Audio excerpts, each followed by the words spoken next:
contente d'être là et merci à vous tous d'être là. C'est vraiment plaisir de parler devant autant de personnes intéressées. Voilà, moi aujourd'hui je vais vous parler des neuromythes. Donc on va explorer un peu ensemble qu'est-ce que c'est qu'un neuromythe, qu'est-ce que ça signifie que le mot neuromythe. Puis on va en voir quelques exemples aussi. Je vais prendre ça pour passer les diapos, ce sera plus pratique. Voilà, mais avant ça, je vais me présenter un petit peu, parce que moi, quand on me parle, j'aime bien savoir qui me parle, donc j'imagine que vous aussi. Donc voilà, je suis étudiante cette année, je viens de finir mon Master 2 en journalisme scientifique et communication scientifique. Donc j'ai une double casquette parce que, comme on vient de le dire, j'ai aussi un Master en sciences cognitives. Donc voilà, c'est un peu la raison pour laquelle je viens aujourd'hui vous parler de neuromythes, parce que c'est un sujet qui est vraiment à la jonction entre les sciences cognitives, donc les sciences du cerveau, et la communication scientifique, qui est un sujet que j'affectionne particulièrement aussi. Donc je vais continuer comme ça parce que ce sera plus pratique. Donc bon, c'est clair que dans notre société, la communication sur les sciences du cerveau n'est pas toujours très très facile à mener, parce que transmettre des sujets sur les sciences cognitives de manière à la fois efficace, claire et rigoureuse, c'est pas quelque chose de simple. Et dans ma pratique du métier de journaliste scientifique, je m'en rends compte tous les jours. Être à la fois rigoureux et engageant, c'est pas simple. Donc, ma double formation de chercheuse en sciences cognitives et de journaliste scientifique va me permettre en fait de déceler des abus de langage, déceler des approximations et parfois de repérer des surinterprétations ou des titres qu'on trouve dans n'importe quel journal qui vont se révéler tout bonnement faux. Vous avez peut-être déjà entendu parler d'une étude récente qui a été publiée dans la revue Nature début mai, qui a fait beaucoup parler d'elle dans les médias. Mais malheureusement, elle a été très relayée, mais très mal relayée en réalité, parce que l'idée majoritairement transmise par la presse de cette étude, ça a été que le fait de jouer aux jeux Pokémon quand on était plus jeune aurait modifié la structure cérébrale des gens qui jouaient aux jeux Pokémon. Donc, on est un peu loin de la réalité de l'étude. Donc, il y a eu énormément de titres liés à cette étude. Donc, si vous avez joué à Pokémon étant plus jeune, votre cerveau est maintenant différent des autres. On sait enfin quelle partie du cerveau mémorise les Pokémon. Une région du cerveau est activée par des Pokémon. Mais oui. Les adultes ont une région Pokémon, il faut le savoir. Le drôle d'effet de Pikachu sur notre cerveau. Mais quel est-il ? Et puis vous avez joué à Pokémon dans votre jeunesse, votre cerveau a sûrement été modifié. Jouer à Pokémon en étant enfant peut activer une zone spéciale de votre cerveau, etc. etc. Bon, donc l'idée principale était que le jeu Pokémon aurait activé une zone cérébrale dédiée au jeu Pokémon. Ce qui n'est pas tout à fait ce que les chercheurs ont trouvé, je ne vous le cache pas. Donc, en réalité, dans cette étude, qu'est-ce qu'ils ont fait les chercheurs ? Les chercheurs, ils ont fait passer des tests à des participants qui étaient allongés dans des scanners IRM tels que celui-ci, tel que vous en avez déjà vu dans les présentations précédentes. Et donc la moitié des participants recrutés, c'était des habitués du jeu Pokémon.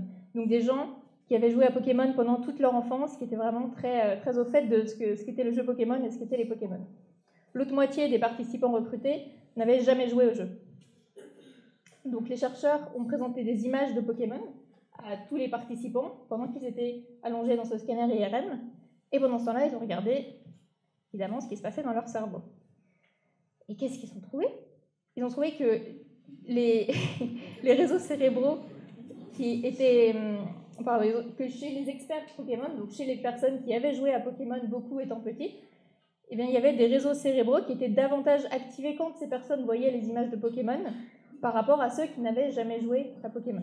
Donc les résultats IRM de cette étude sont intéressants en soi. C'est vrai que c'est intéressant de pouvoir différencier les experts Pokémon des non-initiés juste sur la base de ces résultats IRM. C'est un résultat qui est intéressant, qui est à prendre en compte, mais ça ne veut pas dire pour autant que le cerveau a été modifié par le jeu Pokémon. D'accord ? C'est juste une observation. Donc en gros, ce que montre cette étude, c'est que les experts ont gardé, donc les experts Pokémon, ceux qui ont joué quand ils étaient petits, ont gardé dans leur système visuel une sorte de représentation visuelle assez précise des Pokémon, parce qu'en fait, ils ont encodé très souvent, beaucoup plus souvent que les autres qui n'y avaient jamais joué, ces images. Donc c'est pas réellement ce qu'on va appeler des souvenirs, mais c'est quand même une sorte de mémoire visuelle qui aurait sensibilisé les experts plus que les autres aux formes et aux spécificités de design et de graphisme qui sont propres aux Pokémon. Voilà, donc cette étude Pokémon, c'est juste un exemple en réalité de ce qu'on peut trouver beaucoup dans la presse, un exemple de mauvaise interprétation, de surinterprétation pour le coup des résultats. Et le sujet du cerveau, malheureusement, est très propice à ce genre de surinterprétation. On trouve très souvent des titres de type « Vous êtes égocentrique, c'est la faute de votre cerveau ». On a découvert la zone du cerveau qui réprime le désir de vengeance. Et on sait désormais quelle zone du cerveau permet de contenir un accès de colère également. Alors on a découvert la zone du cerveau, c'est une zone du cerveau qui serait responsable de la procrastination.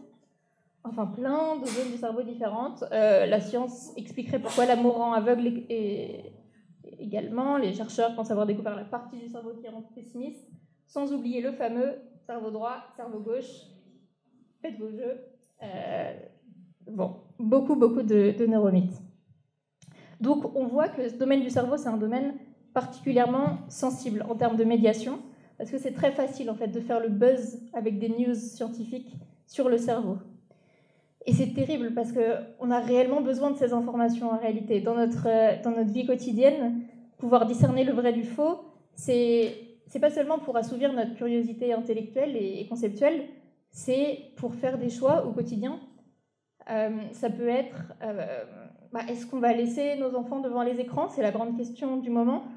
C'est un choix basé sur les sciences cognitives. Il faut qu'elles soient bien vulgarisées. Est-ce qu'il y a des techniques validées pour mieux apprendre à l'école? Comment est-ce qu'ont été testées ces techniques, etc. Ça, c'est des questions qui nous concernent au quotidien. Mais alors, comment est-ce qu'on fait quand on a une déferlante d'informations de ce type pour discerner le vrai du faux? C'est la question à laquelle je m'intéresse, moi, en ce moment. Et ce que je dirais en premier, c'est d'apprendre à éviter les écueils principaux.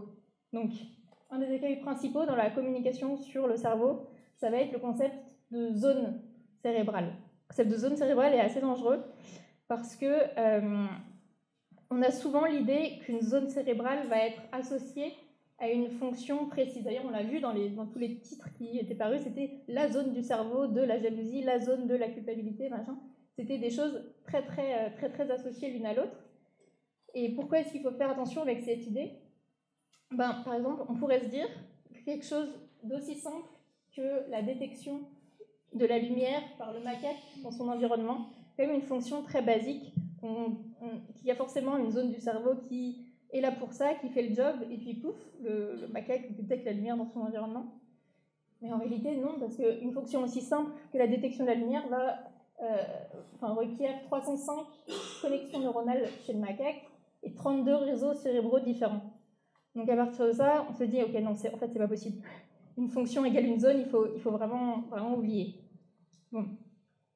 Donc, ce qui se passe, en réalité, c'est que c'est très difficile de parler de zone cérébrale, déjà parce que dans le cerveau, tout est très interconnecté. On n'a pas de limite fixe, de délimitation précise, puisque tout est connecté dans le cerveau. Et c'est la raison pour laquelle on va plutôt parler de réseaux cérébraux. Donc les réseaux, ça implique plus de connexions, plus de continuité en fait dans les connexions entre neurones. Voilà, donc c'est les neurones qui vont travailler les uns avec les autres. Et après, vous pourrez me dire oui, mais on peut peut-être éventuellement identifier des zones approximatives géographiques, même si elles sont certes toutes connectées. On pourrait, mais même là encore, une seule zone géographique n'aurait pas une seule fonction. Parce que, en réalité, chaque zone participe à des dizaines de tâches en parallèle, et donc on ne peut pas associer une fonction à une seule zone, et on ne peut pas associer une zone à une seule fonction, et inversement, une fonction est rarement soutenue par une seule zone, donc comme on l'a vu ici, la détection de la lumière est soutenue par beaucoup de zones différentes. Voilà, donc on n'a pas une fonction, une zone, ni une zone, une fonction. Ça, c'est le premier écueil qu'il est utile d'éviter quand on lit des titres dans la presse. Donc, en bref, la communication scientifique, c'est pas simple. Mais ce qu'on va voir, c'est qu'une mauvaise communication sur les sciences du cerveau, ça peut même s'avérer dangereux. Par exemple, quand des politiciens ou des grandes entreprises vont se baser sur ces informations pour prendre des décisions qui nous concerneront tous. Par exemple, est-ce que le neuromarketing devrait être autorisé? Ou encore, est-ce qu'il faudrait baser des décisions de justice sur des résultats IRM effectués sur des suspects? Est-ce qu'il serait éthique d'inventer des technologies qui peuvent lire dans les pensées des gens? Tout ça, c'est des questions qui ne sont pas si loin, technologiquement parlant, on n'en est pas si loin, et donc avoir de la bonne communication sur les sciences cognitives là-dessus, ça me paraît être quelque chose de vraiment important. Donc, globalement, il me semble souhaitable que les décisions politiques soient informées par la science quand c'est possible. Par exemple, la concentration, on va dire la concentration d'arsenic maximale autorisée dans les stocks d'eau potable, elle est informée par la science. C'est quelque chose dont on est tous très heureux, je pense. Et au même titre, des enjeux de sciences cognitives comme l'éducation devraient être informés par la science. Voilà. Donc il y a en effet des questions de société auxquelles les sciences cognitives vont pouvoir apporter des éléments de réponse, comme on commençait à en parler tout à l'heure. Comment les enfants apprennent-ils, ou alors même comment nos émotions vont impacter nos interactions sociales. Comment est-ce qu'une foule peut se comporter en situation de danger? Tout ça, c'est des questions sociétales sur lesquelles les chercheurs en sciences cognitives travaillent directement en ce moment. Et donc ça, c'est le bon côté, disons. Mais on a aussi parfois tendance à se reposer sur les résultats des sciences cognitives comme si c'était une porte ouverte sur l'âme humaine, comme si c'était quelque chose qui allait nous permettre de lire dans le comportement et le cerveau humain de manière définitive. Donc, ça, c'est un risque dans lequel ne pas tomber également. Parce qu'au vu des enjeux qu'on a évoqués jusqu'ici, la question de la rencontre entre sciences cognitives et société, elle se pose sérieusement. Elle existe, elle est en train d'arriver. Elle est prometteuse, mais elle est aussi risquée. D'autant que les sciences du cerveau, c'est des sciences assez jeunes. On est dans les années 50, donc elles sont encore instables en fait. C'est pas comme des sciences comme la physique, la chimie, qui ont des résultats beaucoup plus stables, parce que c'est des sciences beaucoup plus âgées en réalité, donc leurs résultats ont eu le temps d'être plus répliqués que ceux des sciences cognitives. Donc elles ont une position plus instable que ces sciences-là qui sont plus établies. Donc récemment, on a des dizaines de domaines d'application des sciences du cerveau qui se sont développés, que ce soit dans la robotique, dans l'interaction homme-machine, dans le traitement des maladies du cerveau dont on parlait tout à l'heure.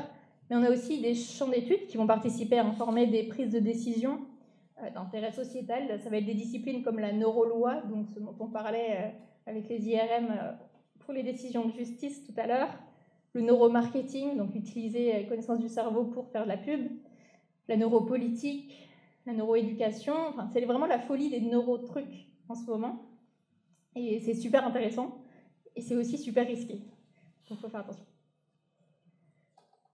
Donc ça va être quelque chose de positif, mais j'aimerais bien qu'on s'intéresse aux risques, voilà, aux risques qu'elle implique, cette rencontre.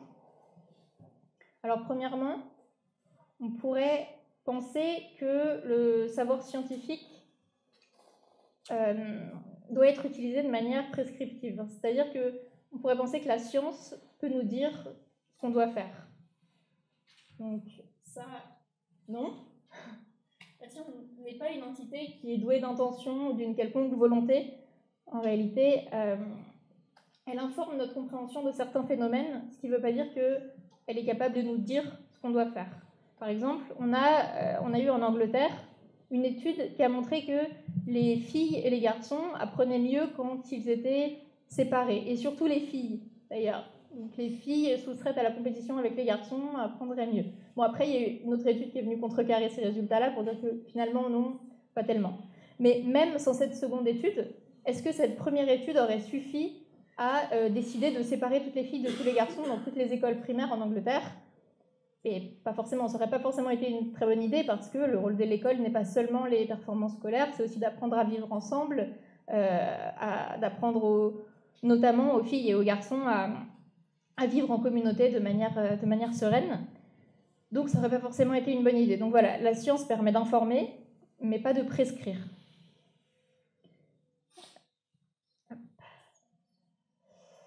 Donc un deuxième risque dont on peut parler, c'est l'idée qu'on pourrait passer directement de résultats obtenus en laboratoire à des applications directes pour la société.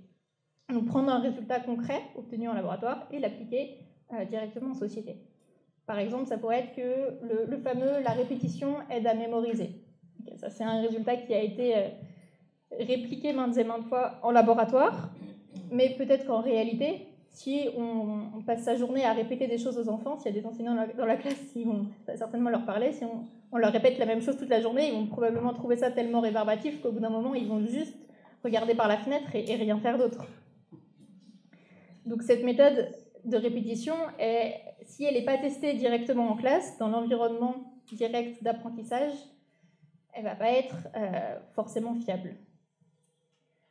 Donc bien sûr, c'est beaucoup plus difficile de tester une hypothèse de manière rigoureuse en contrôlant tous les facteurs possibles et imaginables dans une vraie classe avec des vrais élèves, par rapport à un laboratoire où là on peut vraiment contrôler tous les aléas. Donc c'est ça l'intérêt de l'expérience au laboratoire, c'est le contrôle des variables qu'on prend en compte. Et c'est ça en fait qui rend particulièrement difficile l'application des sciences du cerveau à des domaines comme l'éducation ou à d'autres domaines sociétaux. C'est que c'est très très compliqué d'intégrer à une expérience en laboratoire toutes les variables qui peuvent jouer sur le comportement humain, tous les facteurs qui vont modifier le résultat de l'expérience. Et au contraire des objets en physique par exemple qui sont conçus en laboratoire pour fonctionner en société. Votre portable, il est conçu en laboratoire pour se comporter exactement de la même manière dans votre poche, parce que s'il se comporte différemment dans votre poche et au laboratoire, les industries ont des petits problèmes financiers. Bon. Pour les sciences du cerveau, malheureusement, ce n'est pas aussi simple. On ne peut pas passer de l'un à l'autre. Donc maintenant qu'on a fait un rapide état des lieux sur les risques de la rencontre entre cerveau et société, on va pouvoir rentrer dans le vif du sujet et se demander, mais qu'est-ce qu'un neuromythe? Alors un neuromythe, c'est donc une croyance erronée, donc fausse, sur le fonctionnement du cerveau humain, qui repose sur des données scientifiques qui seraient soit erronées, soit mésinterprétées. Donc des données scientifiques valides, mais surinterprétées ou mal interprétées. Donc des neuromythes, il en existe plusieurs actuellement, qui se diffusent à vitesse grand V dans la société. Donc je vais commencer par vous en présenter quelques-uns. Et puis on verra aussi pourquoi est-ce qu'ils se propagent aussi facilement, pourquoi est-ce qu'ils restent en circulation comme des légendes urbaines, ces neuromythes, et quels enjeux éthiques ça soulève qui restent en circulation. Bon, vous allez imaginer très très fort Mozart dans votre tête. Écoutez cette douce mélodie.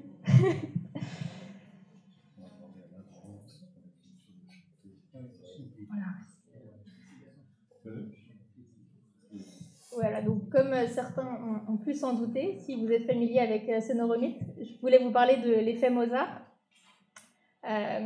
Pour avoir une idée, ici, juste à main levée, qui a déjà entendu parler de l'effet Mozart? Ok, donc quelques-uns. Ok, super, merci. Donc pour ceux qui ne savent pas ce que c'est, l'effet Mozart, c'est l'idée reçue selon laquelle, quand on fait écouter du Mozart à son bébé ou à son fœtus quand on est enceinte, il devient plus intelligent. Oui, c'est... Mais d'où vient cette idée, vous direz-vous, mais d'où vient cette idée saugrenue? Elle vient d'une étude scientifique à la base. Ouais, elle vient vraiment d'une étude scientifique lors de laquelle les chercheurs ont divisé leurs participants en 3 groupes. Donc le premier groupe écoutait du Mozart pendant 10 minutes. Le deuxième groupe écoutait pendant 10 minutes des instructions verbales relaxantes de type yoga, vous pouvez imaginer un peu. Et le troisième groupe, pendant 10 minutes, n'écoutait rien du tout. Et écoutait du silence en ne faisant rien. Puis les 3 groupes passaient une expérience qui testait leur capacité cognitive spatiale. Donc en fait, c'est une petite partie du test du QI qui teste la manière dont vous êtes capable de vous représenter des objets en 3D et de leur faire effectuer des rotations dans votre tête. Donc si vous imaginez une forme en 3D un peu complexe et que vous la retournez, est-ce que vous êtes capable de l'imaginer? Voilà, c'est un peu ce que teste ce test. Donc c'est pas du tout le test du QI, c'est juste cette petite partie. Et ce que les chercheurs ont montré dans ce papier, c'est que parmi les participants qui avaient écouté du Mozart, enfin parmi tous les participants, ceux qui avaient écouté du Mozart montraient de meilleures performances sur ce test de capacité spatiale. Bon, pour cette étude, il y a un gros problème, c'est que c'est une seule étude. Une seule étude qui n'a jamais été répliquée en fait, par la suite. Et pourquoi c'est un problème? Parce que la science, elle a de valeur par définition que si c'est une opération collective et cumulative. Donc si on n'arrive pas à répliquer une étude, on ne peut pas confirmer ses résultats, on ne peut pas prendre ses résultats pour acquis. Donc une seule étude ne suffit pas. Donc ce qui est vraiment embêtant avec cette étude-là, ce neuromythe, c'est qu'on a mis en vente des millions de produits commerciaux là-dessus. Donc évidemment des CD de Mozart pour fœtus, comme celui-ci, celui-là, mais également des bananes, parce que oui, l'effet Mozart a été utilisé pour vendre des bananes, c'est-à-dire que les bananes poussaient en écoutant du Mozart, elles étaient donc forcément meilleures. Au Japon, on a aussi vendu du saké de cette manière-là. Donc voilà, donc c'est quelque chose d'un peu paradoxal, puisque en même temps que les résultats de cette étude unique étaient montrés comme faux par tous les chercheurs qui essayaient de la répliquer, eh ben, il y a eu des millions de produits commerciaux vendus, mais non seulement vendus, mais utilisés dans des applications, dans des domaines dans lesquels ils n'avaient même jamais été testés, parce que l'étude initiale, si jamais on voulait la croire, on pourrait se dire d'accord, elle marche pour des adultes, donc certainement pas pour des fœtus, ni des bébés, ni des bananes. Mais on a vraiment essayé de vendre des choses qui n'avaient rien à voir avec l'étude initiale. Donc c'est un bien étrange processus que celui de la rencontre entre science et société. On a un autre bon exemple en Géorgie, donc aux États-Unis, Géorgie, l'État des États-Unis, où un jour le gouverneur de la Géorgie est arrivé en séance et a fait une grande proposition magistrale, c'est-à-dire que, comme j'ai failli le faire tout à l'heure, lui ça a marché, il a allumé la chaîne IFI, il a mis du Mozart, donc Mozart a envahi la salle de l'Assemblée, et il a raconté comme ça à tous ses collègues qu'il fallait absolument que tous les enfants de l'État aient un CD de Mozart à la maison. Et le problème, c'est qu'en fait, il n'avait pas mis du Mozart sur la chaîne IFI, il avait mis du Beethoven. Et à la fin du morceau, il demande à ses collègues, mais ne vous sentez-vous pas plus intelligent qu'avant? Et donc, évidemment, tous ses collègues ont voté pour, le budget a été alloué, et tous les enfants de l'État de Géorgie ont droit à leur CD de Mozart pour fœtus à la maison. Donc, l'argent public fort utilement utilisé. Bon, donc, en effet, en soi, on peut se dire que écouter du Mozart ou même du Beethoven, c'est rien de très méchant, c'est rien de méchant en soi. Mais ce qu'on peut se dire par contre, c'est que cet argent aurait pu peut-être être utilisé dans un cadre de mise en place de politiques éducatives soutenues par des résultats scientifiques réels, plus que par ce genre d'études. Un autre mythe qui a beaucoup encouragé le marché des produits pour bébés, c'est le mythe des 3 premières années. Celui-là, il est peut-être un petit peu plus connu. C'est celui qui dit ah, mais vous n'avez pas appris à jouer du violon avant 3 ans? Désolé. C'est fichu, non. Donc sous-entendu, puisque c'est fichu, après 3 ans, faut y aller à fond avant 3 ans. Et donc ça veut dire stimuler les compétences de toucher, d'audition, de mouvement, de couleur, même les compétences en anglais, etc. Et donc ça a bien sûr donné une cascade de produits commerciaux, de jeux d'éveil de tout type, etc. Donc de jeux d'éveil qui, inutile de le préciser, n'ont pas été tous rigoureusement testés scientifiquement avec la méthode présentée précédemment par Arnaud, la méthode de laboratoire. Non. Donc, ce mythe a pourtant, comme le précédent, des bases dans des recherches scientifiques. Donc, il a des bases dans des recherches chez le chat et chez le rat, pas dans des recherches chez l'humain pour des raisons éthiques, dont vous vous rendrez compte très bientôt. Donc, il y a en effet des recherches qui montrent que chez le mammifère, il y a des périodes critiques pendant lesquelles, par exemple, la vision, si elle a été empêchée complètement pendant un certain laps de temps, ne pourra plus jamais se développer normalement. Par exemple, cette période-là, cette période critique, chez le petit chat, c'est 3 mois. Mais là, on parle d'un bandeau sur les yeux d'un bébé chat pendant 3 mois. Donc on ne parle pas d'un bébé à qui on a oublié d'acheter son kit d'éveil. Il y a quand même un enjeu différent. Après, il y a en effet des périodes où le cerveau humain construit plus de connexions, comme on l'a vu précédemment, construit davantage de synapses entre ces neurones. Chez le rat, on a montré que ces connexions se construisaient beaucoup, c'est-à-dire qu'il y avait une forte synaptogénèse lorsque le rat était dans une condition appelée hyperstimulation, dans une expérience. Donc, hyperstimulation, pour les chercheurs qui ont fait cette expérience-là, qu'est-ce que ça signifiait ? Ça signifiait que le rat était dans une cage, sauf qu'au lieu d'être tout seul dans sa cage, il avait une roue et d'autres rats, donc des copains, voilà, au lieu d'être juste tout seul. Bon, donc un rat qui est avec une roue et quelques copains dans une cage n'est pas non plus forcément hyper stimulé, je sais pas ce que vous en pensez, mais par contre le rat qui est tout seul, lui doit vraiment s'ennuyer ferme. Ça c'est clair.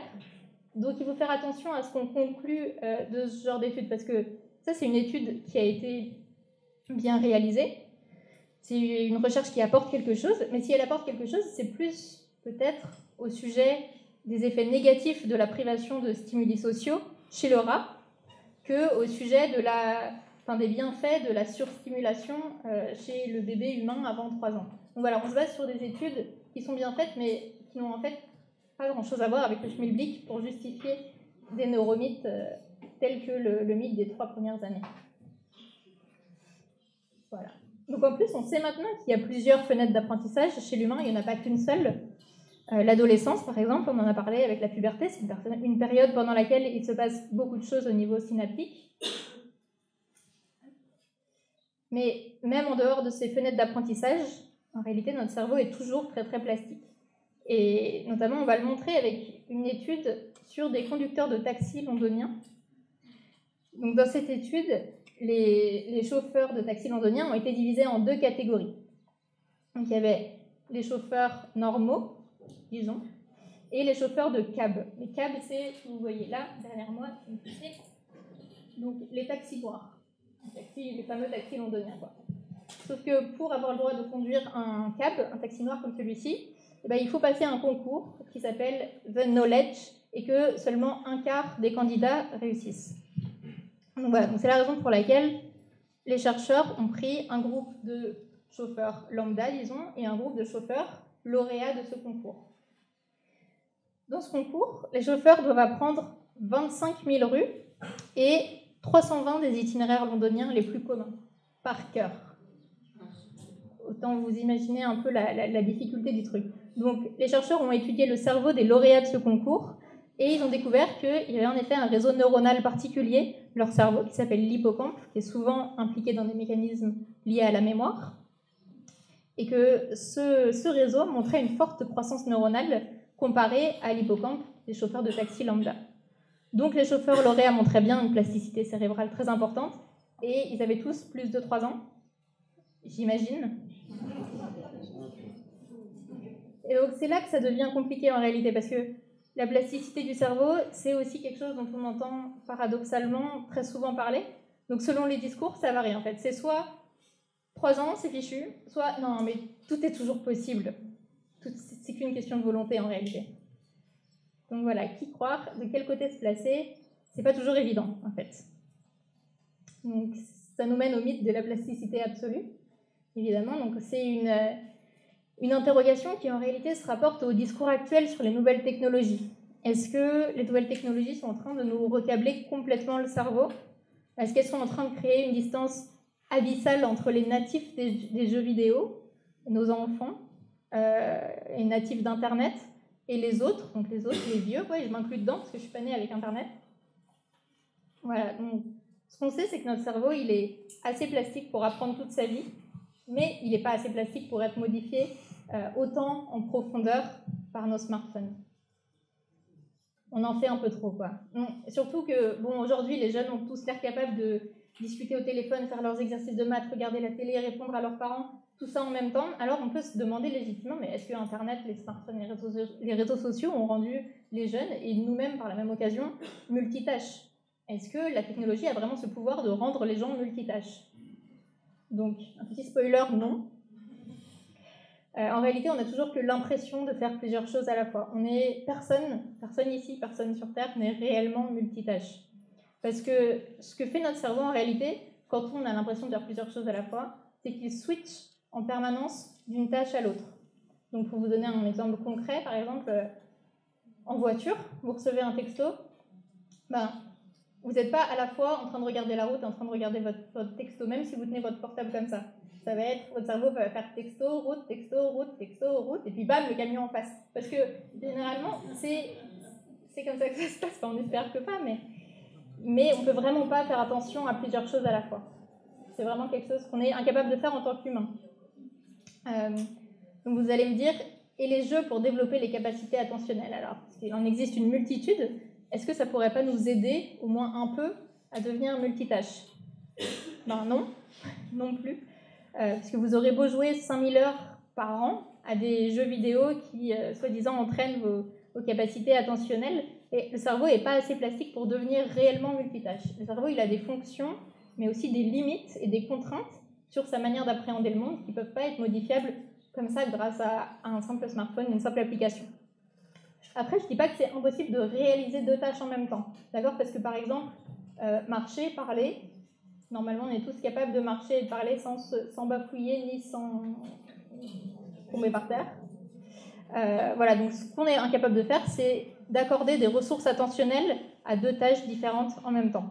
Donc marcher et parler, c'est des tâches qu'on a totalement automatisées. On est capable de les faire en parallèle. Mais deux tâches comme par exemple écouter et parler en même temps, ça par contre c'est pas possible. C'est pas possible parce qu'on a besoin d'analyser le discours qu'on nous transmet. Ouais, un autre exemple, c'est les médecins urgentistes, par exemple. En fait, on est capable d'apprendre à automatiser certaines tâches, parce que marcher, parler, tout le monde sait le faire, mais les médecins urgentistes, eux, ils ont besoin d'apprendre à automatiser certaines procédures pour être capables de prendre en charge les patients le plus efficacement et le plus rapidement possible, et pouvoir aussi traiter d'autres informations en même temps de ce qu'ils sont en train de faire. Donc ça peut être les questions de la famille, un appel téléphonique de l'hôpital, etc. Ils sont capables de tout gérer. Donc ils ont des formations dédiées à automatiser des procédures pour être capables de les réaliser en même temps. Et donc eux, dans ce cadre-là, ils sont capables de faire plusieurs choses en même temps. Nous, dans le cadre de marcher et parler, on peut aussi. Mais si ça implique de l'attention, ça on ne peut pas. Donc, pour conclure, attention, parce que la plasticité, elle existe bien, mais elle n'est pas absolue. Donc, on ne peut pas transformer les limites physiologiques de notre cerveau, à l'échelle de notre vie en tout cas, parce qu'à l'échelle de l'espèce humaine, sur des millions d'années, ça peut se discuter, le cerveau peut évoluer sous des pressions évolutives, être sélectionné par la sélection naturelle, éventuellement, mais à l'échelle d'une vie humaine, en tout cas, non. Ce qui change au cours de notre vie à nous, c'est le poids et la force des connexions entre nos neurones. Donc c'est grâce à ça qu'on apprend des choses, en connectant des neurones avec d'autres, des parties de notre cerveau avec d'autres, pour établir des nouveaux liens. Et ces liens, ils constituent ensemble notre socle de connaissances, nos idées, nos souvenirs, et en fait, ils construisent une partie de notre personnalité. Ça, c'est la plasticité réelle, une plasticité qui existe. Et oui, un autre mythe très connecté à celui de la plasticité infinie, c'est celui qui dit que notre cerveau fonctionne comme un muscle. Alors, non, encore une fois, ni la mémoire, ni aucune autre fonction cognitive ne se comportent réellement comme des muscles. Bon, ok, personne ne propose réellement que le cerveau fonctionne physiologiquement comme un muscle, on n'en est pas là. Mais pourtant, il y a une idée très répandue et très très présente quand on pense aux différentes techniques, justement aux applications smartphones proposées pour l'entraînement cérébral, le brain training, le brain gym, ces choses-là, qui se basent vraiment sur cette métaphore. Et donc cette idée, elle dit qu'on peut s'entraîner nous-mêmes, on peut entraîner nos fonctions cognitives très larges, notre attention, notre mémoire, et que ça nous rendra meilleurs pour effectuer n'importe quelle autre tâche d'attention ou de mémoire. Donc ici, prudence, parce qu'on n'est pas si avancé que ça sur le sujet, la recherche n'est pas complètement définitive, ce que je vous disais tout à l'heure sur la jeunesse des sciences cognitives, voilà, sur ce genre de questions, on a encore besoin de résultats pour avoir une idée définitive sur la question. Mais ce qui est sûr, c'est que si on s'entraîne pendant des heures pour retenir par exemple, des suites de nombres, ça ne veut pas forcément dire qu'on sera capable de retenir des suites de lettres. Donc je m'explique, ce qui va probablement se passer si on fait ça, si on essaye de retenir des suites de nombres, c'est qu'on va développer des stratégies spécifiques pour retenir les nombres, et une stratégie très connue pour ce qui est d'optimiser sa mémoire pour retenir des listes, ça va être de regrouper les éléments de la liste. Donc de prendre les éléments, par exemple si on nous donne 1, 8, 9, 2, on va les regrouper et on va se dire c'est 1892. Ça va être vachement plus facile à retenir. Ça, c'est une stratégie qu'on a pour retenir des listes de chiffres. Mais si on nous demande ensuite de retenir autre chose, donc ça implique toujours notre mémoire, mais différemment, si on nous demande de retenir l'agencement des objets dans une pièce, par exemple, il va falloir recommencer tout l'entraînement. Donc là, c'est un exemple où il n'y a pas de transfert. Ce dont vous parlez Arnaud tout à l'heure, le transfert, dans ce cas-là, ce serait très difficile de faire un transfert d'un entraînement de la mémoire sur les chiffres pour l'appliquer aux objets d'une pièce. Donc, on ne peut pas vraiment exercer sa mémoire comme un muscle, ça ne veut pas dire grand-chose, mais on peut s'entraîner sur des tâches très spécifiques en développant des stratégies propres à ces tâches. Donc c'est pareil pour les joueurs d'échecs, par exemple. Ils ne font pas spécialement des bons généraux de guerre, pour cette raison. Et par contre, ils peuvent faire de très très bons joueurs d'échecs s'ils s'entraînent aux échecs. Ça, tout le monde est d'accord. Donc les très bons joueurs, ils vont pouvoir retenir en quelques secondes la configuration des pièces sur un plateau, alors qu'un débutant aux échecs ne pourra pas faire ça. Mais un bon joueur d'échecs ne retiendra pas mieux que n'importe qui d'entre vous une liste de nombres, par exemple. Voilà, ça n'a vraiment rien à voir. Donc malgré de nombreuses tentatives, il n'a jamais été montré qu'on puisse directement utiliser une expertise précise, acquise grâce à un entraînement cérébral particulier, que ce soit le Sudoku ou le brain training du docteur Kawashima. On n'a jamais montré en tout cas qu'il était possible de transférer cette expertise-là à des tâches différentes qui impliqueraient également de la logique ou de la mémoire ou de l'attention, comme les échecs par exemple. Donc le transfert, c'est encore quelque chose sur lequel il y a beaucoup de recherches en ce moment, beaucoup d'études, et pour l'instant en tout cas, il n'a pas été montré que c'était aussi automatique que ça en tout cas. Donc c'est comme pour les prix Nobel, en quelque sorte, ils peuvent dire des grosses bêtises dans des domaines qui ne sont pas les leurs, mais ils sont bien experts dans leur propre domaine. Et à propos de prix Nobel, selon des sources non confirmées, Einstein aurait dit un jour qu'on n'utilisait que 10% de son cerveau. Est-ce qu'Einstein a vraiment dit ça? On ne sait pas, mais en tout cas, il a été prix Nobel de physique, pas de sciences cognitives, donc même s'il l'avait dit, on n'aurait pas vraiment eu de raison de le croire. C'est pas parce qu'on est un génie dans un domaine qu'on est un génie dans tous les domaines. Et alors, est-ce qu'on n'utilise que 10% de notre cerveau?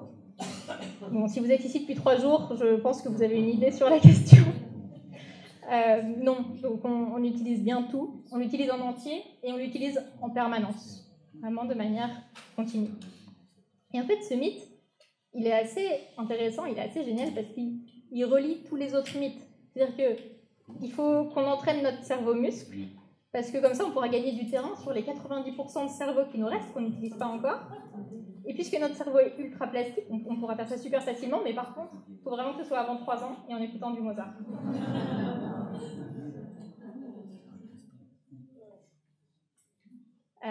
Voilà, un dernier mythe, parce que celui-là, on ne peut vraiment pas ne pas en parler. C'est le mythe cerveau gauche, cerveau droit. Donc d'emblée, voilà, petit spoiler, personne n'est cerveau droit ou cerveau gauche, ça n'existe pas. Mais c'est quand même une idée extrêmement répandue. C'est-à-dire que moi, quand je dis que je travaille dans les sciences cognitives, que ce soit avec des amis en soirée, même dans le milieu professionnel, autre que celui des sciences cognitives, mais j'ai souvent des réflexions du genre « Ah ouais, moi je connais, mais tu sais, moi je suis plutôt cerveau droit, quoi. Très intuitif, puis plutôt émotionnel, j'ai un caractère assez féminin, j'aime l'art, la créativité. » Bon, du coup c'est gênant. C'est clairement gênant, et dans ce cas-là, il faut rester poli. Et puis accepter aussi que c'est pas si simple de répondre à quelqu'un qui nous dit ça, en fait, de répondre à ce neuromythe.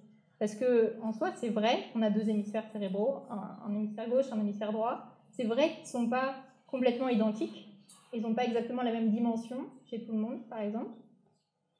C'est vrai aussi qu'ils sont spécialisés, ils permettent de remplir des fonctions différentes. On ne va pas faire la même chose avec l'hémisphère gauche et l'hémisphère droit. On a par exemple l'aire de Broca, dont on parlait déjà tout à l'heure, qui est généralement latéralisé à gauche et qui permet la production du langage parlé. Donc, il est généralement à gauche. Mais par contre, on ne peut pas dire que la personnalité de quelqu'un se reflète dans l'activation de son hémisphère gauche ou de son hémisphère droit. Ça par contre, ça n'a vraiment aucun sens. Ça, c'est important. D'autant plus qu'il y a des aires qui sont associées à certaines fonctions qui, chez certaines personnes, vont être situées à gauche et chez d'autres personnes, vont être situées à droite. Voilà, notamment à cause de stratégies de compensation, mais pas seulement, ça peut aussi être simplement le hasard. Certaines aires qui ne sont pas vraiment latéralisées. Donc, la structure des hémisphères gauche et droite dans un individu ne nous dit vraiment rien sur sa personnalité. En revanche, ce qui est assez intéressant à observer, c'est ce qui se passe chez des patients qui n'ont plus de connexion entre leurs deux hémisphères, donc qui n'ont plus qu'une rupture de leur corps calleux. En fait, le corps calleux, c'est les fibres nerveuses qui sont entre les deux hémisphères cérébraux. Et bon, au début du XXe siècle, il y a eu quelques expériences en chirurgie un petit peu hasardeuses chez les patients atteints d'épilepsie. Et chez ces patients-là, on leur sectionnait le corps calleux pour éviter les crises. Il y avait quelques petites conséquences. Les conséquences d'une rupture de communication entre les deux hémisphères peuvent être assez impressionnantes. Et c'est ce qu'on va voir tout de suite avec des patients qu'on appelle les patients split brain, donc cerveau séparé. Mais pour bien comprendre ces implications-là, il faut bien comprendre comment ça marche la vision, enfin, c'est vraiment des petites bases. Il faut donc savoir que tout ce qui est vu dans votre champ visuel gauche est traité par votre hémisphère droit, et ce qui est vu dans le champ visuel droit est traité par l'hémisphère gauche. Ok, donc tout est inversé. Donc on a aussi la zone du cerveau qui sert à la production du langage parlé, qui est l'aire de Broca, qui est généralement située à gauche. D'accord ? Donc on a ces trois informations. Donc c'est inversé, ce qu'on voit là est traité là, ce qu'on voit là est traité là, et l'aire du langage à gauche. Ok. Bon, donc ce dont on s'est rendu compte chez les patients split brain, c'est qu'eux, ils étaient incapables de nommer verbalement, à l'oral, un objet s'il était sur leur gauche. Est-ce que quelqu'un a une idée de pourquoi ? C'est traité par la partie droite du cerveau et qu'il n'y a plus de communication avec la zone du langage. Exactement. C'est exactement ça. Donc, dans l'hémisphère droit, il n'y a pas de zone de production de la parole. Et donc, comme les hémisphères ne peuvent plus communiquer, l'hémisphère droit ne pouvait pas envoyer l'information visuelle à l'hémisphère gauche pour qu'il puisse l'exprimer. Donc, le patient, finalement, il pouvait simplement nommer des objets qui étaient situés à sa droite. Ce qui était à sa gauche, il était incapable de le nommer. Et il y a une deuxième expérience que j'aime beaucoup, que je trouve encore plus folle, avec les patients split brain. Donc, c'est celle qui va être ici, qui est un peu. Donc, dans cette expérience, on place un patient, qui est donc ici un patient split brain, devant un écran. Cet écran est séparé en deux. Donc, sur la gauche de l'écran, il y a une scène hivernale avec de la neige, voilà, une cheminée, la neige partout. Et sur la droite de l'écran, il y a une patte de poulet. Devant lui, donc entre lui et l'écran, le patient a une suite d'images en papier, qui représentent différents objets de la vie quotidienne. Et donc on demande en fait à la personne, au patient, de choisir parmi les différentes images qui sont alignées devant lui, une image qui lui semble cohérente avec la situation de gauche et une image qui lui semble cohérente avec la situation de droite. Et donc, la personne, ce dont on se rend compte, c'est que pour la situation de droite, il va choisir avec sa main droite l'image de poulet. Donc ça nous semble à peu près cohérent jusque-là, il n'y a rien de trop bizarre. Une patte de poulet avec un poulet. Et avec sa main gauche, elle va choisir la pelle. Donc on se dit, ok, une pelle, ça sert à ramasser la neige, rien de trop bizarre. Sauf que quand on demande au patient pourquoi est-ce qu'il a choisi la pelle, il va répondre, quand il y a des poulets, c'est sale, il faut ramasser. Pourquoi ?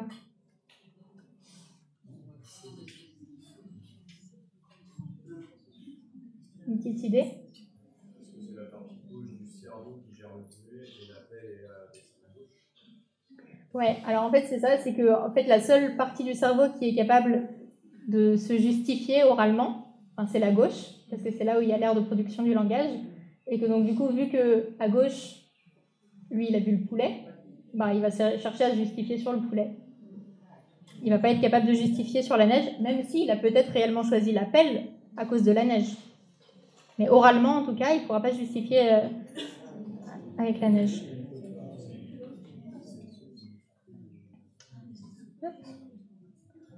Voilà, donc la communication entre les deux hémisphères cérébraux, c'est vraiment quelque chose d'important. On s'en rend compte avec ce genre d'expérience. Mais par contre, ça n'a pas de sens de baser la personnalité de quelqu'un sur un hémisphère droit ou gauche. C'est vraiment... Ça n'a pas de sens. Donc sur la base de ces exemples qu'on a donnés, on peut arriver à une petite définition un peu plus précise que tout à l'heure sur ce que c'est qu'un neuromythe. Donc on a dit que c'était une croyance fausse exprimée dans un langage scientifique, ça c'est important, faut qu'on y croit, qui est souvent inspirée par des résultats scientifiques, soit mal interprétés, soit trop simplifiés, soit périmés. On a cru à une époque que c'était vrai et en fait non. Et surtout, c'est des croyances qui vont résister à l'information disponible, qui vont vraiment se maintenir dans le temps. Et pourquoi est-ce qu'elles se maintiennent aussi bien? Pourquoi est-ce qu'il y a autant de résistance, comme des légendes urbaines qui restent en circulation? C'est assez intéressant. En fait, on a constaté que les news sensationnalistes sont des news qui vont rester efficacement dans la mémoire des gens, même si elles ont été contredites par la suite. Donc on a notamment eu une étude avec des faux journaux télévisés, lors de laquelle les chercheurs ont montré que les participants restaient sur la première information qu'ils avaient entendue, même après un erratum public. Donc ce qui s'est passé, c'est que les chercheurs ont fait écouter des faux journaux télévisés à des participants, et ces journaux télévisés disaient qu'il y avait eu un incendie, qu'on avait retrouvé des matériaux inflammables sur le lieu de l'incendie, et que c'était probablement ça la cause de l'incendie. Ces matériaux inflammables avaient probablement déclenché le feu. Ensuite, on a séparé les sujets en deux groupes. Il y avait un groupe qui entendait un autre faux JT, qui disait que non, en fait, c'était pas ça la cause, c'était pas les matériaux inflammables, mais par contre, on savait pas vraiment ce que c'était. Mais clairement, c'était pas ces matériaux. Et un autre groupe qui entendait un autre journal télévisé qui lui ne donnait aucune nouvelle sur l'incendie. Donc ils n'avaient pas de nouvelles. Et ben, ce qu'ont remarqué les chercheurs, c'est que les deux groupes avaient tendance à donner la même raison quand, suite à l'expérience, on leur demandait la cause de l'incendie. Les deux groupes disaient les matériaux inflammables. Alors que pourtant, il y en a un qui, clairement, avait entendu que c'était pas ça. Donc, c'est quand même assez étrange de se dire qu'ils viennent d'entendre que non, et ils répondent que oui. Mais en fait, le JT n'a donné aucune autre cause pour remplacer cette cause préexistante. Et en tant qu'humain, on a tellement faim de causes que on a tendance à rester sur la seule qu'on a entendue, même si elle vient juste d'être contredite. Donc si on a une nouvelle très très sensationnelle dans les journaux, elle risque fort de nous rester en tête, même si ensuite elle est contredite. Donc on a une réelle difficulté à revoir des croyances acquises. Donc, les croyances acquises, c'est des informations qu'on a entendues et qu'on a assimilées, qu'on a crues. Donc c'est pour ça que les démentis ne sont pas si efficaces, par exemple. Et c'est marrant parce que c'est l'exact inverse de la démarche scientifique. La science, elle évolue constamment, il faut s'y adapter constamment, revoir ses croyances constamment. Et en fait, le cerveau humain ne marche pas tout à fait de manière compatible avec ce procédé. Donc c'est pour ça qu'il faut beaucoup d'inhibition et de résistance cognitive pour arriver à adopter la démarche scientifique. Bon, donc une autre raison pour laquelle les neuromythes se propagent, c'est aussi la communication scientifique qui est imprécise, dont on a déjà parlé un peu tout à l'heure. C'est vrai qu'on est bombardé constamment d'images du cerveau sans jamais qu'on nous explique réellement ce qu'elles représentent, ni comment est-ce qu'elles ont été obtenues d'ailleurs. Et les tournures de phrases qui les accompagnent souvent dans la presse, voici une image du cerveau où on a regardé dans le cerveau, n'aident pas beaucoup au bon déroulé de cette communication. Donc c'est sûr, quand on voit une image comme ça, bon là on voit pas très bien, mais il y a deux taches orange et une tache jaune. Ce serait un résultat de scan IRM. Quand on voit ça sans aucune autre information, c'est juste l'image, on peut limite croire au mythe des 10%. On se dit il y a très peu de zones activées, ça veut dire que probablement on n'utilise que 10% de notre cerveau, que ça doit être vrai.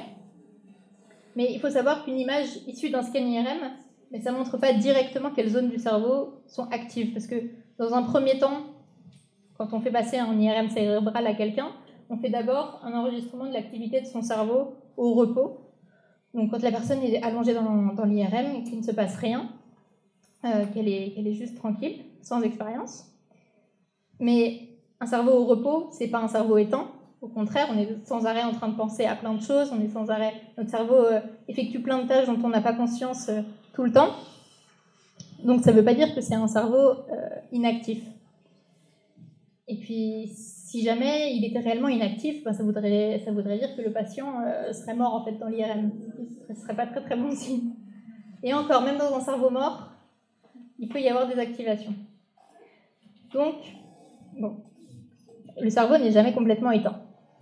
Puis, dans un deuxième temps, quand on fait un IRM, on enregistre l'activité du cerveau pendant la durée de l'expérience. Donc là, c'est le moment où on demande à la personne de faire une action précise. Donc ça peut être lire un texte, par exemple. Et à la fin, le résultat qu'on aura sur l'image du cerveau, en fait, c'est uniquement l'activité supplémentaire qu'on aura mesurée pendant l'expérience par rapport à l'activité mesurée pendant la période de repos du participant. Donc cette activité-là, c'est l'activité due à l'expérience, pas l'activité totale du cerveau du participant à un moment T. Mais bon, tout ça, malheureusement, on ne nous l'explique pas vraiment à chaque fois qu'il y a un article de presse, parce que ça prendrait beaucoup plus que 400 caractères, et donc il n'y a pas la place. Et une dernière raison pour laquelle ces mythes se diffusent et sont aussi résistants, c'est aussi qu'il y a des phénomènes cognitifs qui sont intrinsèques à l'humain, un peu comme le fait de retenir les news sensationnalistes, contre lesquels il est très très dur de lutter, et qui s'appellent les biais cognitifs. Vous en avez peut-être déjà entendu parler de ce concept-là. Bon. Notre cerveau n'est pas vraiment rationnel, en fait. C'est ça que ça veut dire. On a des biais cognitifs. Bon, contrairement à ce qu'on peut penser, on n'est jamais complètement rationnel quand on prend des décisions, ni quand on reçoit des informations, ni quand on les interprète. Hop. Pardon. Donc, par exemple, on a la peur des serpents, par exemple. L'intuition que les serpents sont dangereux. Même en ville où on croise relativement peu de reptiles, on a tendance à croiser beaucoup de gens qui ont peur des serpents. Et les chercheurs ont remarqué qu'on était d'ailleurs radicalement efficace pour repérer les serpents. Donc, je ne sais pas si vous est déjà arrivé de voir une ficelle un peu entortillée par terre et d'avoir un réflexe avant de vous rendre compte « Ah non, c'est bon, c'est juste un serpent ». Comment ? Une ficelle. J'ai dit quoi ? Ah pardon. Exactement, une ficelle. Mon cerveau a pensé plus vite que moi. On a... Alors, cette fois-ci, ça marche. J'espère, sinon... Oui, l'histoire de la ficelle entortillée par terre, on n'est pas les seuls à la subir, en fait. Il y a d'autres animaux, comme les chats, qui, si on a de la chance, vont apparaître à l'écran, qui ont ce genre de mésaventures qui leur arrivent dans leur vie quotidienne. Donc là, on a un petit ami félin qui mange ses croquettes et qui a un concombre situé derrière lui. Il ne s'en est pas encore rendu compte. Il ne sait pas encore ce qu'il attend. Voilà. Voilà, c'était juste pour l'anecdote. Donc voilà, mais en fait, ce qui est intéressant, c'est que les humains, comme les chats, ont tous un réseau cérébral qui s'appelle l'amygdale, qui est très impliqué dans les réactions de peur. Et on a remarqué que ce réseau s'activait parfois quand on était face à un objet ressemblant à un serpent, avant même d'avoir conscientisé réellement ce que c'était que cet objet. Donc ça veut dire qu'on peut avoir peur de quelque chose avant même de savoir de quoi est-ce qu'on a peur. C'est vraiment une réaction réflexe. Et donc les chats, comme nous-mêmes, avons une amygdale qui fonctionne de cette manière. Donc on voit la ficelle, et on a peur et on respire et après on voit que c'est une ficelle. Mais ce qui est intéressant, c'est que la psychologie évolutionnaire, elle propose une explication à cette réaction de peur irrationnelle. Parce que la plus longue période qu'on ait vécue en tant qu'être humain sur Terre, ça a été notre période de chasseur-cueilleur, qui a duré plusieurs millions d'années. Et donc pendant tout ce temps, il est légitime de penser que les gens qui avaient peur des serpents avaient probablement plus de chances de survivre que les gens qui n'en avaient pas peur, parce qu'ils avaient plus tendance à les éviter que les gens qui n'en avaient pas peur.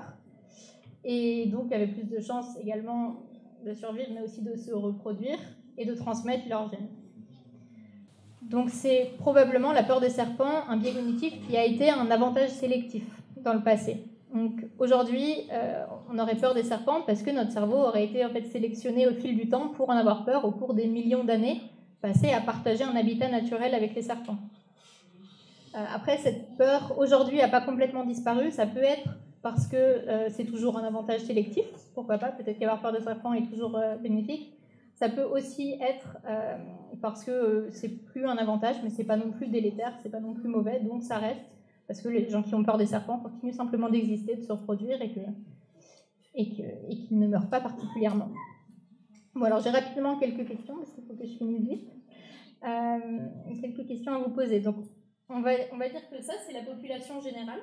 D'accord? Donc, 1% de la population tout en haut, 25% de la ligne jusqu'en haut, 50% de la ligne jusqu'en haut et 75% de la ligne jusqu'en haut. Et donc, je vais vous donner différentes caractéristiques, différentes compétences, et j'aimerais que vous réfléchissiez dans votre tête pour l'instant où est-ce que vous pensez vous positionner par rapport au reste de la population. C'est vraiment de l'introspection. Donc on va avoir l'intelligence de vos enfants, votre conduite en voiture, votre ouverture d'esprit, mais aussi votre modestie. Je vous laisse une petite minute pour vous imaginer où est-ce que vous pensez vous placer sur chacun de ces traits.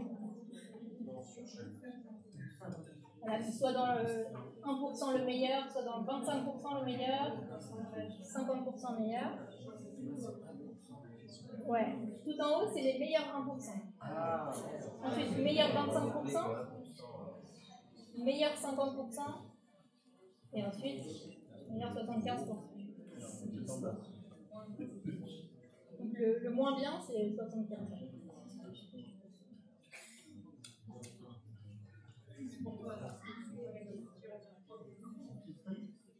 Est-ce que c'est clair ou est-ce qu'il faut que je répète?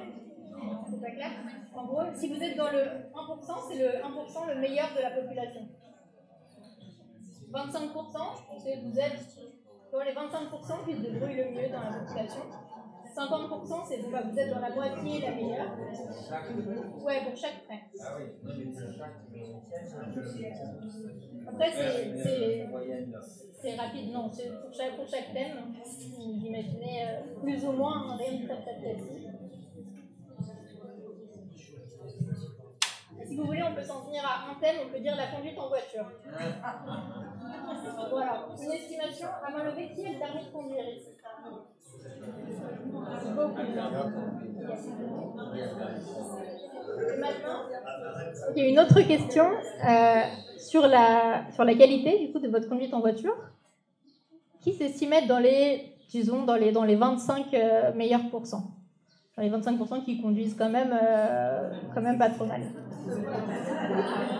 Le 1%, c'est... Est-ce que vous êtes dans le 1% le meilleur de la population? Mettons à la fois 1% et 25% du coup.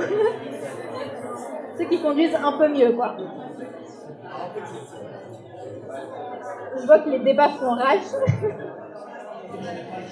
Bon. Est-ce que vous vous êtes décidé? Est-ce qu'on lève la main pour savoir qui se pense être quand même dans les 25%? Ouais. Ouais. Ok. Ouais, donc ça fait pas mal. Bon, d'ici, je peux vous dire que ça fait plus de 25% de la salle. Donc, bon, c'est souvent ce qui arrive quand on fait cette expérience en public. On a généralement environ 80% de la salle qui est dans les meilleurs 25%. Et donc, ce que vous avez montré ici, ça s'appelle le biais d'optimisme. Et notamment, c'est la tendance à surestimer ses propres capacités, comme celle de ses enfants, et la probabilité qu'il nous arrive un événement positif. Donc, par exemple, le taux de divorce en France, on sait qu'il est de 45%, mais quand on demande à des jeunes mariés quelle est leur probabilité de divorce, 0%. C'est constant. Donc voilà, c'est un biais comme celui-là qui peut nous amener à penser que on n'utilise que 10% de notre cerveau, par exemple, qu'on n'utilise que 10% de notre cerveau parce qu'on est sûr qu'au fond de nous, on a des grandes capacités inexploitées. Ça peut aussi nous mener à penser que la mémoire est un muscle en se disant mais il suffit que je m'en donne les moyens pour avoir une super mémoire parce que je sais que j'en ai la capacité. Voilà, un autre biais assez lié au biais d'optimisme, c'est le biais de confirmation. La sélection biaisée d'informations qui sont compatibles avec sa propre opinion. Donc on a tendance à ne sélectionner que des informations qui vont dans notre sens. Ça, c'est assez relié. Et du coup, ce biais de confirmation peut nous faire adhérer à n'importe quel neuromythe. Il suffit qu'on ait déjà vaguement entendu parler du fait que Mozart rend les bébés intelligents, voire qu'on en ait fait écouter à son propre bébé pour qu'on se dise que pourquoi pas, allez, on y va. Et le biais de confirmation peut s'emparer de nous. Voilà, donc on a d'autres biais cognitifs après. Le dernier, ça va être la confusion entre la corrélation et la causation. Donc on a un site internet qui s'amuse à donner des corrélations un peu absurdes. Donc là, on a par exemple la corrélation très très forte entre le nombre de personnes qui se sont noyées en tombant dans une piscine et le nombre de films dans lesquels Nicolas Cage a joué. Donc une corrélation extrêmement forte. Je laisse vous en rendre compte. Le classique, c'est j'ai vu un chat noir, je suis passée sous une échelle et 3 mètres plus loin, je suis tombée dans un trou. Ou encore, j'ai fait écouter Mozart à mon bébé et bim, maintenant il est plus intelligent. Donc là, c'est un mix du biais d'optimisme, de confirmation et de confusion cause-corrélation. Voilà, donc on voit vraiment des liens de cause à effet partout et on a souvent tendance à imaginer des causes et des conséquences à tort et à travers sans même prendre en compte la possibilité de la coïncidence. Et en fait, il est très souvent utile d'identifier les causes et les conséquences très rapidement et sans se poser de questions. Par exemple, si votre grand-mère perd l'équilibre, vous allez vous précipiter pour la retenir parce que vous savez que si elle perd l'équilibre, l'étape suivante c'est qu'elle tombe et l'étape d'après c'est les urgences. D'accord ? Donc pareil, si vos enfants tombent malades, vous allez vous intéresser à ce qu'ils ont mangé avant pour pouvoir mieux réagir ensuite. Donc c'est très utile en fait d'être avide de cause pour soi-même, mais aussi pour son entourage. Donc c'est irrationnel, mais c'est souvent très utile.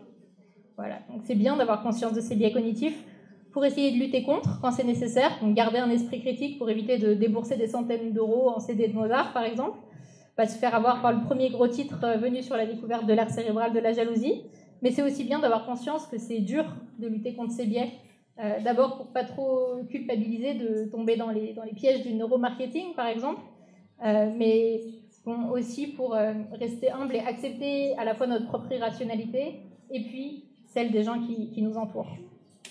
Donc pour terminer, après avoir dit tout ça, on peut se dire qu'il y a plein de choses sur lesquelles on se trompe en réalité dans la vie. Est-ce que c'est vraiment un problème de se tromper sur des choses liées au cerveau et de diffuser des neuromythes ? Je pense que oui, parce que le problème arrive quand les neuromythes, ces idées fausses, vont affecter les prises de décision et les politiques publiques par exemple. Quand dans une école, on va dépenser de l'argent pour des programmes d'entraînement cérébral inutiles, c'est pas forcément nocif en soi, mais c'est de l'argent perdu pour autre chose qui pourrait être utile et dont les élèves auraient pu profiter. Donc on a un réel risque de mauvais investissement, mais on a aussi un risque de perte de confiance en la science. À force de diffuser des idées reçues, les citoyens vont peut-être finir par se dire que la science, au final, c'est comme n'importe quel discours pseudo-scientifique, ça n'a pas plus de valeur. Donc c'est pour ça qu'il faut les tenir sous contrôle, ces neuromythes, et puis savoir dénicher le sensationnalisme dans une nouvelle et s'en méfier, mais aussi apprendre à décoder les news scientifiques, donc savoir les bases pour avoir un esprit critique en sciences. Ça va être savoir qu'une étude, ça suffit pas parce qu'il faut répliquer les résultats. Si l'étude est récente, c'est pas terrible parce que ça veut dire qu'elle n'a pas été beaucoup répliquée. Avoir le réflexe de chercher la taille de l'échantillon testé, c'est bien aussi si l'information est disponible, etc. Donc voilà, ça passe aussi éventuellement par plus d'implication des chercheurs dans la médiation scientifique pour avoir une rencontre entre sciences et société plus fructueuse et plus honnête. Voilà, donc je vous remercie beaucoup pour votre attention.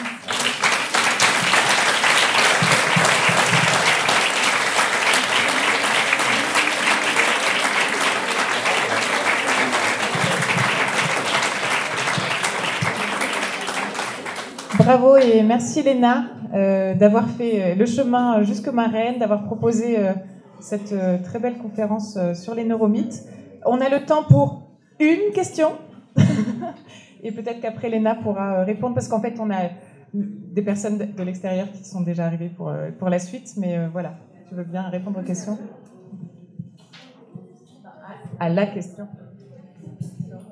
Bonsoir, merci beaucoup. Vous n'avez pas évoqué dans les neuromythes les phénomènes d'apprentissage pendant les phases de sommeil. Est-ce que c'est volontaire ou Alors c'était volontaire parce qu'en termes de temps, j'avais pas le temps. Mais en effet, c'est quelque chose qu'on peut traiter. Il y a aussi, en termes de... Les styles d'apprentissage, c'est aussi un neuromythe qui pourrait être traité et sur lequel il y a des informations dans les recherches scientifiques.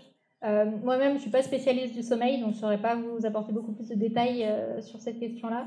Mais après, sur les styles d'apprentissage, je pourrais vous diriger, si vous me contactez par email, je pourrais vous diriger vers des études qui ont en tout cas montré que ce n'était pas si pertinent que ça comme concept. Compléter, madame, si vous le souhaitez, je peux peut-être citer Elena Pasquinelli. Mais oui. Peut-être je te laisse la présenter. Oui. Voilà, donc il a beaucoup travaillé sur ces thèmes-là et sur le thème des neuromythes. Il y a Elena Pasquinelli, avec qui j'ai travaillé cette année, à la main à la pâte, la fondation La Main à la pâte, qui s'occupe beaucoup de débusquer les neuromythes et de les détruire rageusement. Et donc elle travaille à la main à la pâte depuis de nombreuses années, et donc elle a écrit ce livre, Mon cerveau, ce héros, qui est spécifiquement sur les neuromythes. Voilà. Merci beaucoup.